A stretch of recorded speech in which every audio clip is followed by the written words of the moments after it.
नमस्कार दोस्तों, मैं मोहित कुमार। आज आप लोग को जो पढ़ाने वाला हूँ उस चैप्टर का नाम है जैन धर्म। तो मैं सर सबसे पहले जैन धर्म पढ़ाने से पहले मैं एक चीज़ इसके बारे में बता देना चाहता हूँ कि ये जैन धर्म, बौद्ध धर्म, इसका उदय कैसे हुआ, ये हमारे बीच किस तरह से धर्म में देखने को मिला। तो मैं ये बताने से पहले थोड़ा सा आपको एक चीज़ प्राचीन में पीछे की ओर लेकर चलता हूँ। तो मैं बात कर रहा हूँ वैदिक सभ्यता के टाइम। ध्यान से मेरी बात को समझिएगा। वैदिक सभ्यता के टाइम क्या था कि उस टाइम जो है वैदिक सभ्यता को दो भागों में बांटा गया, एक पूर्व वैदिक काल और एक उत्तर वैदिक काल। तो पूरा वैदिक काल के टाइम क्या होता था सर कि पूरा वैदिक काल के टाइम में जो है पशुपालन किया जाता था। और धीरे धीरे धीरे धीरे जब उत्तर वैदिक काल के टाइम आया तो वहां पर लोग कृषि करना शुरू कर दिए। कृषि करना क्यों शुरू किए? क्योंकि 1000 बीसी में लोहे का खोज हुआ और वहां कृषि होना शुरू हो गया। कृषि होने के दरमियान में क्या हुआ कि वहां के जो राजा थे, मतलब जो पूर्व वैदिक काल में राजा थे उनको सीमित क्षमताएं दी गई थी, और उत्तर वैदिक काल के जो राजा थे उन्हें कृषि होने लगा। कृषि होने के बाद अधिशेष कृषि होने लगी, मतलब ऐसा कृषि जिसमें कि अपने पास तो अनाज रहे ही और बाकी अनाज हो ताकि हम लोगों को बांट सके और अपना वर्चस्व को कायम कर सके। तो अति कृषि होने लगा, ज्यादा कृषि मात्रा में होने लगी। और इससे क्या हो गया सर कि राजा जो है अपना वर्चस्व जमाने के लिए, अपना दावा जलाने के लिए उन्होंने क्या किया कि जो है यज्ञ और धर्मकांड या यज्ञ और धर्मकांड का आयोजना शुरू कर दिया, जिसमें क्या था कि राजा अपना श्रेष्ठ बल देने के लिए यज्ञ करवाता था और अपना जैसे राज मतलब सिंपल सा राज्य का प्रचार करने के लिए अश्व को छोड़ता था। तो उस टाइम वहां के जो उपनिषद थे, उपनिषद बोले तो वहां के जो मेन मतलब अधिकारी लोग या एक तरह से कहिए उच्च प्रधान के लोग जो थे, उपनिषद लोग, वो क्या करते थे सर कि वो इस चीज से लेकर दुखी थे, यहाँ तक उस चीज से लेकर वो सहमत नहीं थे। फिर दरअसल बात क्या आती है, वो राजा क्या करता है आगे जाकर 24,000 बैलों की बलि दे देती है। वो राजा जो है 24,000 बैलों का बलि दे देता है, और बलि देने के दरमियान में वो जो जितने उपनिषद से उनको इस बात से काफी निंदा हो गई, और निंदा होने के बाद उन्होंने एक अलग रास्ता चुना। एक अलग रास्ता मतलब उन्होंने वैदिक सभ्यता से अपना रास्ता को पीछे किया, और रास्ता पीछे करने के बाद एक अलग रास्ते पर चले। अलग रास्ते पर चलने के बाद क्या होता है सर कि यहाँ पर आडंबर समुदाय बेचे जो थे, आडंबर समुदाय ने भी उनका साथ दिया, और आगे चलने के बाद क्या प्रतीत होता है कि वहां पर दो धर्म का उदय हुआ। वही उपनिषद जब बाहर निकले, बाहर निकलने के बाद दो विभक्तों में विभक्त हो गए, तो वहीं पे दो धर्म का जन्म हुआ। एक धर्म बौद्ध धर्म और जैन धर्म का जन्म हुआ। तो जैन धर्म जब इसका स्टार्टिंग हुआ सर, जब जैन धर्म हमारे बीच जब आया, तो जैन धर्म आने के बीच में क्या थे कि जैन धर्म की जो स्थापना होती थी, तो जैन धर्म में जो भी व्यक्ति जैनीय शिक्षुक होते थे, यानी जैन को पूर्णतः रूप से मानते थे, उन्हें तीर्थंकर कहा जाता था। उन्हें क्या कहा जाता था? तीर्थंकर कहा जाता था। मेरी बात को अच्छे से समझिएगा। जो व्यक्ति जैनीय गुरु होते थे उन्हें तीर्थंकर कहा जाता था। अब क्या होता है कि अभी तक टोटल जैन धर्म में कुल टोटल 24 तीर्थंकर बने। जैन धर्म में कुल कितने तीर्थंकर बने? 24 तीर्थंकर बने, यानी जैन के गुरु जो थे वो कितने बने? 24 तीर्थंकर बने। अब क्या होता है कि इस 24 तीर्थंकर में जो सबसे प्रथम तीर्थंकर थे, यानी जो प्रथम तीर्थंकर थे जैन धर्म में, जो प्रथम तीर्थंकर थे वो थे ऋषभदेव। जैन धर्म के प्रथम तीर्थंकर ऋषभदेव, जिन्होंने इसके संस्थापक थे, जिन्होंने जैन धर्म की स्थापना की, यानी जिन्होंने जैन धर्म के संस्थापक थे ऋषभदेव और आदिनाथ, यानी ऋषभदेव को ही सर आदिनाथ के नाम से जाना जाता है और वृषभदेव के नाम से जाना जाता है। इस ऋषभदेव को ही आदिनाथ और वृषभदेव के नाम से जाना जाता है। ये ऋषभदेव कौन थे? तो जैन धर्म के प्रथम तीर्थंकर थे। इन्होंने जैन धर्म की स्थापना की, यानी इन्होंने जैन धर्म की संस्थापक थे, इन्होंने जैन धर्म का उदय किया। उसके बाद जब हम लोग आगे बढ़ते हैं सर, तो जब हम लोग आगे बढ़ते हैं तो जैन धर्म के 22वें तीर्थंकर, अब हम लोग पॉइंट करेंगे जैन धर्म के 22वें तीर्थंकर। तो जैन धर्म के 22वें तीर्थंकर जो थे वो अरिष्टनेमी थे। जैन धर्म के 22वें तीर्थंकर अरिष्टनेमी थे, और जैन धर्म के 23वें तीर्थंकर पारसनाथ थे। अब आता है पॉइंट क्वेश्चन पारसनाथ से। देखिए पारसनाथ से बहुत सारा क्वेश्चन बनता है। सबसे पहले पारसनाथ से पहले ये चीज को आप याद रखिएगा कि जैन धर्म के प्रथम तीर्थंकर ऋषभदेव, जैन धर्म के 22वें तीर्थंकर ऋषभनाथ, और जैन धर्म के 23वें तीर्थंकर जो कि पारसनाथ थे।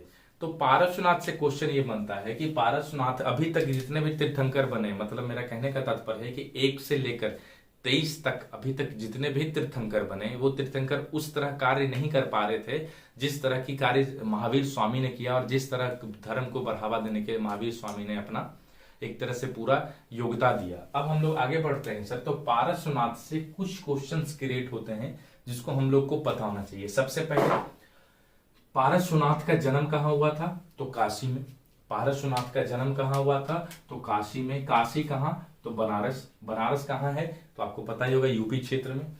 तो पारसनाथ का जन्म काशी क्षेत्र में हुआ था। काशी कहाँ है? तो बनारस, यूपी के क्षेत्र में। इनके पिता का नाम अश्वसेन था। इनके पिता अश्वसेन थे जो कि काशी के राजा थे। जो कि क्या थे? काशी के राजा थे। ये एक इंपॉर्टेंट क्वेश्चन बनता है सर कि काशी के राजा मतलब पारसनाथ के पिता कहाँ के राजा थे? तो काशी के राजा थे। इन्हें ज्ञान की जो प्राप्ति हुई थी वो सम्मेद पर्वत पे हुई थी। ठीक है, इन्हें ज्ञान की प्राप्ति कहाँ हुआ था? सम्मेद पर्वत पे। ये सम्मेद पर्वत कहाँ है? तो झारखंड में। झारखंड में कहाँ है? तो झारखंड में ये छोटा नागपुर की पठार के पे स्थित है। ठीक है, अब हम लोग आगे आते हैं। तो आगे आने पर क्या प्रतीत होता है? आगे आने पर होता है कि ये जो है, तो ये चीज को आप बिल्कुल बारीकी से देखिएगा सर। इन्होंने जीवन काल में अपना 4 शिक्षाएं दी। इन्होंने अपने जीवन काल में 4 शिक्षाएं दी। पहला शिक्षा यानी सत्य, अहिंसा, अस्तेय और अपरिग्रह। इस बात को बड़ा अच्छे तरीके से समझिएगा सर आप कि ये पारसनाथ ने अपने जीवन काल में 4 शिक्षाएं दी। वो कौन कौन सी थी? सत्य, अहिंसा, अस्तेय और अपरिग्रह। सत्य से तात्पर्य होता है सर कि हमेशा सत्य वचन बोले। अहिंसा का तात्पर्य होता है भाई कि अहिंसा का तात्पर्य होता है कि हिंसा बिल्कुल भी ना करें। अस्तेय का तात्पर्य होता है कि चोरी ना करें, चोरी ना करें। और अपरिग्रह का तात्पर्य होता है कि धन की संचय ना करें। अभी के समय में एक चीज देख रहे होंगे ना आप, किसी के पास 10 रुपए आ जाए तो तुरंत वो अपना संचय दिखाना चालू कर देता है कि मेरे पास बहुत सारा वो है। तो इन्होंने 4 चीजें के बारे में बताया जो कि बहुत इंपॉर्टेंट है जैन धर्म में। 4 शिक्षाएं पारसनाथ की, सत्य, अहिंसा, अस्तेय और अपरिग्रह। यानी सत्य से सत्य वचन बोले, अहिंसा से हिंसा ना करें, अस्तेय से चोरी बिल्कुल भी ना करें और अपरिग्रह से किसी भी धन का संचय यानी धन का संचय ना करें। जब महावीर स्वामी आए तो उन्होंने इसमें से 4 महाव्रतों में एक को इंक्लूड किया, एक को जोड़ा जो था ब्रह्मचर्य।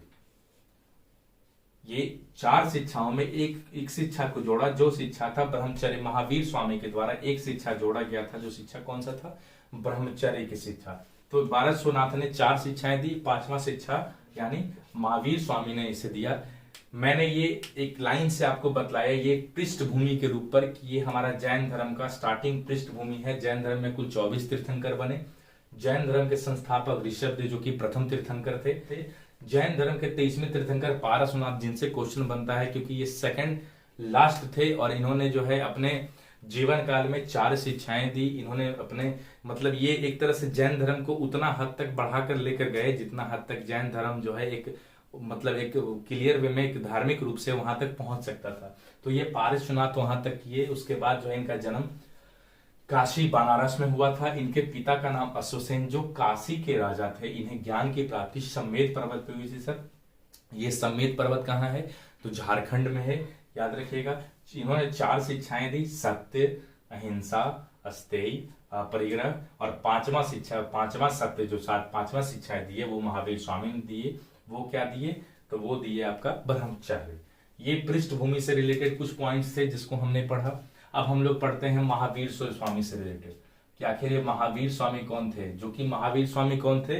तो महावीर स्वामी 24 तीर्थंकर यानी अंतिम तीर्थंकर थे।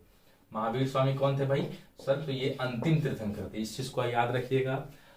महावीर स्वामी से जो क्वेश्चन बनता है इस पर एकदम A to Z हम लोग पढ़ेंगे। और मैं आपको बता देना चाहता हूं, मैं आज जैन धर्म आपको पूरा पढ़ा देता हूं फर्स्ट पार्ट सेकंड पार्ट करके। और मैं आपको विश्वास दिलाता हूं कि जैन धर्म से रिलेटेड जितने भी क्वेश्चन एग्जामिनेशन बेस में बनेंगे उससे आप इजी वे में टेकल कर सकते हैं। किसी भी बुक में बना सकते हैं, चाहे वो किसी भी बुक से पढ़ाई करें, आप उसे इजी वे में टेकल कर सकते हैं। अब चलिए सर हम लोग महावीर स्वामी से पढ़ते हैं। सबसे पहले महावीर स्वामी को क्या पढ़ेंगे कि महावीर स्वामी कौन तीर्थंकर थे? 24वें तीर्थंकर थे। इस चीज को याद रखिएगा। जैन धर्म के अंतिम तीर्थंकर कौन थे? तो महावीर स्वामी थे। महावीर स्वामी का जन्म कब हुआ था? तो 540 BC कुंडग्राम वैशाली में। कहा हुआ था? कुंडग्राम वैशाली में। कहा? तो फिर से बता रहा हूं, कुंडग्राम वैशाली में। ये बहुत बार क्वेश्चन आ चुका है कि जैन धर्म में महावीर स्वामी का जन्म कहां हुआ था, यानी कुंडग्राम वैशाली कब हुआ था? तो 540 BC में। ठीक है, आगे चलते हैं, इनकी मृत्यु कब हुई थी? तो इनकी मृत्यु 468 बीसी कहाँ हुई थी? तो पावापुरी में। कहाँ हुई थी? तो पावापुरी में। और एक चीज और आता है बाबू कि पावापुरी में इनकी मृत्यु कितने वर्ष की आयु में हुई थी? तो 72 वर्ष। इनकी मृत्यु कितने वर्ष की आयु में हुई थी? तो 72 ईयर्स के टाइम हुई थी। और इनका जो है जन्म हुआ था 540 बीसी में और मृत्यु हुई थी 468 बीसी में। अब आते हैं इनके बचपन का नाम। इनके बचपन का नाम वर्धमान था, ध्यान रखिएगा, इनके बचपन का नाम वर्धमान था। इनके पिता का नाम सिद्धार्थ, जो यात्रिक कुल के थे, जो यात्रिक कुल के थे, इनके पिता का नाम सिद्धार्थ था जो कि यात्रिक कुल के थे। इनकी माता का नाम त्रिशला था जो चेटक की बहन थी। मैं आपको चेटक के बारे में बताऊंगा सर, लास्ट लैब होगा जैन धर्म, तो मैं आपको चेटक के बारे में क्लियर मैं बताऊंगा चेटक कौन थे। तो इनकी माता का नाम तृष्णा जो चेटक की बहन थी। इनके पिता का नाम सिद्धार्थ जो यात्रिक कुल के थे। इन्हें एक पुत्री की प्राप्ति हुई थी जिस पुत्री का नाम था अन्योजा और प्रियदर्शनी। इन्हें पुत्री की प्राप्ति हुई थी जिस पुत्री का नाम था अनुजा और प्रियदर्शनी। इन्होंने जो है 30 वर्ष की आयु में गृह त्याग किया था। इन्होंने कितनी वर्ष की आयु में गृह त्याग किए थे? 30 वर्ष की आयु में गृह त्याग किए थे। एक पॉइंट और यहां से बनता है, वो क्या पॉइंट बनता है वो समझिएगा। जब महावीर स्वामी गृह त्याग करने वाले थे तो गृह त्याग करने के समय इन्होंने अपने बड़े भाई नंदीवर्धन के पास जाकर आज्ञा लिए थे कि मैं अब जो है सन्यासी बनना चाहता हूं, मैं गृहस्थ आश्रम से दूर हटना चाहता हूं। तो इसलिए इन्होंने क्या किया कि इन्होंने 30 वर्ष की आयु में गृह त्याग कर दिए थे। और ऐसा कहा जाता है, ऐसा बहुत सारे इतिहासकारों ने अपना व्याख्या दिया है कि महावीर स्वामी 2 साल तक नग्न अवस्था में, बिल्कुल फटे कपड़ा पहन के नग्न अवस्था में चारों ओर अपना तप कर रहे थे, घूम घूम कर, मतलब एक जगह स्थायी से नहीं चल रहे थे, बहुत भटके थे। भटकने के बाद क्या हुआ बाबू कि ज्ञान की प्राप्ति, जो इन्हें ज्ञान की प्राप्ति हुई थी वो जाम्बी ग्राम, कहां हुई थी? तो जाम्बी ग्राम साल वृक्ष, जाम्बी ग्राम में एक साल वृक्ष था और साल वृक्ष के ऋजुपालिका नदी के तट पर, जाम्बी ग्राम में साल वृक्ष के नीचे ऋजुपालिका नदी के तट पर इन्हें ज्ञान की प्राप्ति हुई थी। ये चीज को आप एकदम VVI करके आप इसको सर याद रखिएगा। इन्हें ज्ञान की प्राप्ति कहां हुई थी? तो जाम्बी ग्राम में साल वृक्ष ऋजुपालिका नदी के तट पर। इन्हें 12 वर्ष पश्चात, इन्हें संपूर्ण ज्ञान की प्राप्ति 12 वर्ष पश्चात हुई और इन्हें एक नाम दिया गया, जो कौन सा नाम था? कैवल्य के नाम से जाना गया। इन्हें 12 वर्ष पश्चात इन्हें कैवल्य के नाम से जाना गया। और जैसे ही इन्हें कैवल्य के नाम से जाना गया तो इन्हें चार नाम दिए गए। वो क्या नाम था इनसे? तो जिन का तात्पर्य क्या होता है?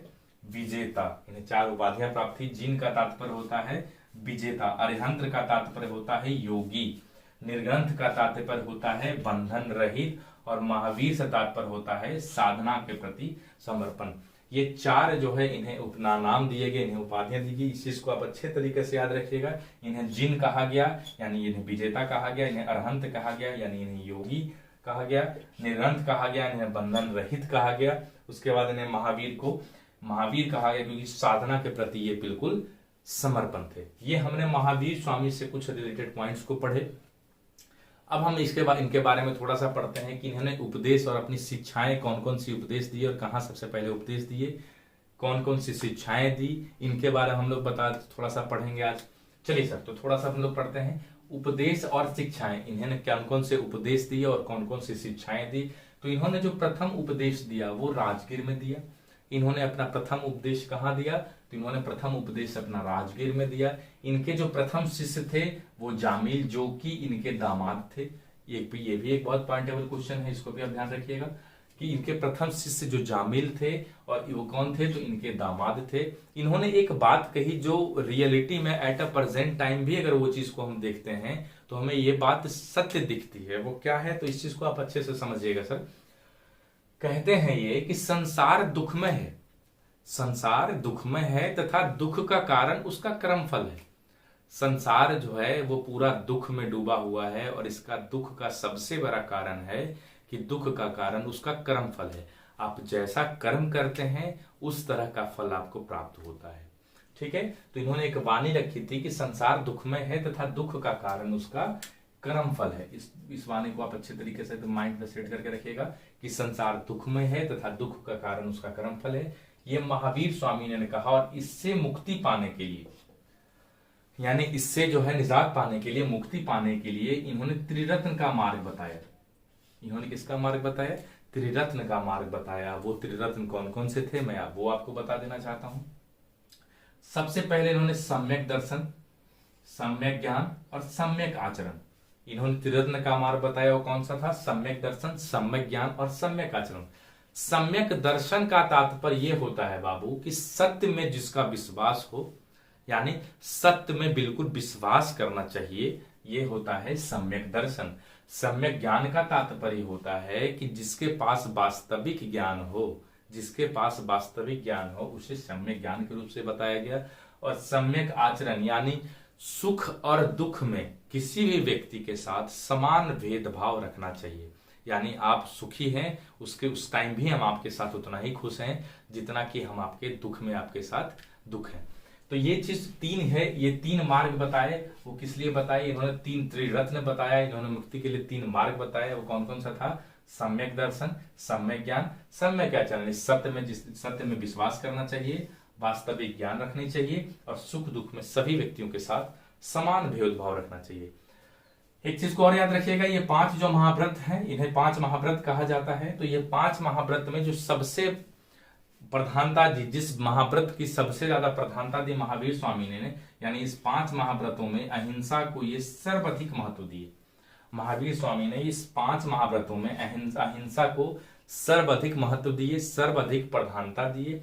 इसके बाद आते हैं कि जैन धर्म में, यानी जैन धर्म में आत्मा को, पूर्ण जन्म को, कर्म को, मोक्ष को, वर्ण में विश्वास रखते थे। यानी जैन धर्म में महावीर स्वामी कहते थे कि आत्मा मतलब आत्मा है, पूर्ण जन्म कोई भी व्यक्ति मृत्यु होकर अपने कर्म के अनुसार, अपने इच्छाएं मतलब एक तरह से अपने रियल लाइफ के अनुसार, एक तरह से आप अपना निश्चय भावना या आप अपने कर्म या अपना आपका शुद्ध विचार के अनुसार आप पूर्ण जन्म ले सकते हैं। आप जो है जैसा कर्म कर रहे हैं, जिस तरह का आप कर्म कर रहे हैं उस तरह का आपको फल यहाँ प्रतीत हो रहा है। अगर आप बढ़िया कर्म करेंगे तो आपको मोक्ष की प्राप्ति होगी। ये सारे पॉइंट्स जो हैं ये महावीर स्वामी ने अपने उपदेश में, ये जैन धर्म में ये माना जाता था कि ये सारे चीज पर जैन धर्म जैनीय लोग इस पे विश्वास करते थे। स्यादवाद एवं अनेकांतवाद का संबंध जैन धर्म से है। ये एक बहुत पॉइंटेबल चीज है सर, इसको आप अच्छे से याद रखिएगा। स्यादवाद एवं अनेकांतवाद का संबंध जैन धर्म से है, यानी आत्मवादियों एवं नास्तिकों के बीच का मार्ग। स्यादवाद एवं अनेकांतवाद का तात्पर्य यह है कि आत्मवादियों यानी नास्तिक और आस्तिक के बीच का मार्ग, यानी आत्मवादियों एवं नास्तिकों के बीच का मार्ग ही स्यादवाद और अनेकांतवाद है। इसका संबंध किससे है? तो इसका संबंध जैन धर्म से। हमने जैन धर्म के बारे में अभी तक आपको पृष्ठभूमि के बारे में बताया, महावीर स्वामी के बारे में बताया, महावीर स्वामी ने क्या क्या उपदेश और शिक्षाएं दिए, हमने इसके बारे में पढ़ा। अब एक बार सर जाकर इसको बढ़िया तरीके से आप जो है बढ़िया से समझकर एक बार अपने कॉपी पे पढ़िएगा इस चीज को, तो आपको अच्छे से समझ आएगा। हम लोग फिर से मिलेंगे इसके सेकेंड पार्ट में, उसमें हम आपको बताएंगे किस तरह से महावीर स्वामी के मृत्यु हो जाने के बाद जो है पूरा जैन धर्म में उथल पुथल हो गया। जैन धर्म 2 विभाग में विभक्त हो गया। एक विभाग स्थूल भद्र के द्वारा चलाया जा रहा था और एक विभाग जो है आपका भद्रबाहु के द्वारा चलाया जा रहा था। मेरा कहने का तात्पर्य ये है कि एक भाग को श्वेतांबर कहते थे और एक भाग को दिगंबर कहते थे। श्वेतांबर श्वेत वस्त्र धारण करने लगे और दिगंबर जो है वो नग्नता धारण करने लगे। इस तरह से जो है धीरे धीरे धीरे इसकी विभाजन होने लगे पहले, इसके बाद जैसे। और एक चीज और मैं आपको बता देना चाहता हूँ सर कि ये जैन धर्म आप जब भी पढ़ें तो जैन धर्म पढ़ने के बाद बौद्ध धर्म पढ़ने, तो दोनों को साथ करके पढ़ें। दोनों को साथ करके पढ़ने से ये होगा कि आपको याद बहुत अच्छे तरीके से होगा और आपका मेमोरी और ज्यादा स्ट्रांग हो जाएगा इस चीज को लेकर। तो मैं आज के लिए इतना रहने देता हूं। मैं आशा करता हूं कि आपको समझ आया होगा। मैं अगले क्लासेस में, अगले वीडियो में मैं इस चीज को और अच्छे तरीके से बताऊंगा। धन्यवाद।